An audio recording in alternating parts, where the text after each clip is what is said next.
Welcome to my channel. Today, I will give you a tour of my budget planner in Google Sheets. You can purchase it in my Etsy shop or see how I created mine and try making your own. Let's get started. I'll begin by explaining that this spreadsheet was designed for managing a budget within a 1-month time frame. You can use it for a weekly budget, a bi-weekly budget, a monthly budget, or for any period that suits you within the span of 1 month. Firstly, I want to draw your attention to the fields that don't need manual input and are filled in automatically. You don't need to fill in the cells at the top with the month's name, the net worth, and the chart that is not visible yet. Also, don't type in cells with any background color other than white, except for the cells at the bottom with category names. There are 3 empty cells here for adding expense categories that you can fill in by yourself. Also, you can delete category from any cell and enter your own, but we'll get to that later. This is the only place in the spreadsheet where you can change or enter text into colored cells. In the overview table, you can enter the name of the month. Let's change it from November to December.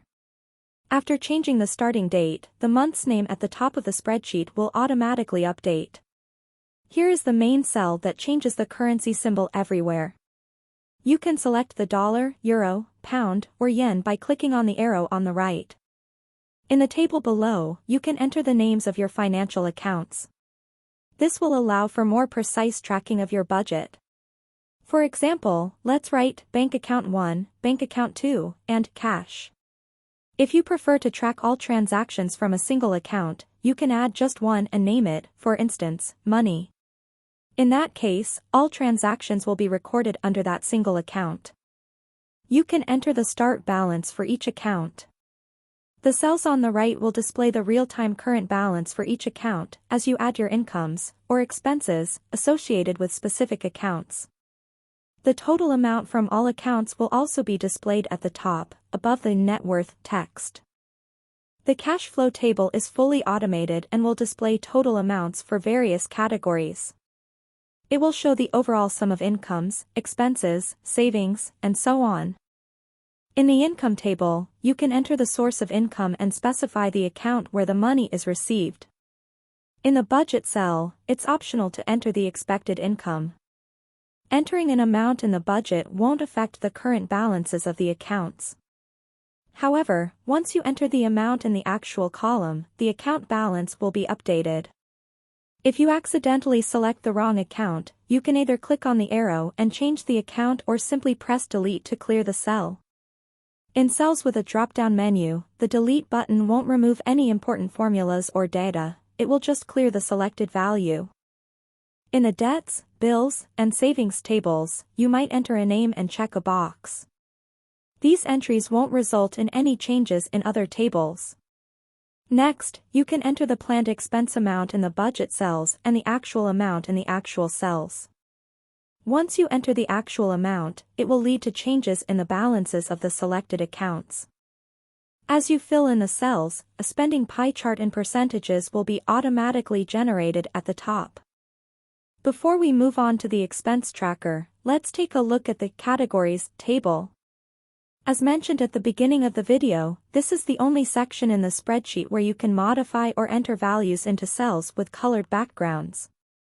I've included spending categories here and left 3 empty cells at the bottom for your categories. However, you can also modify or delete unnecessary categories by pressing delete in the selected cell.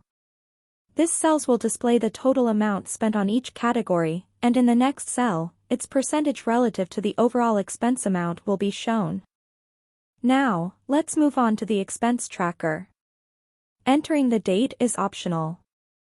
Next, choose the account from which the expense was made, enter the amount, and select the category. In the notes, you can add a comment about the expense if you want. After entering expenses, a pie chart automatically shows the percentage breakdown of expenses across different categories.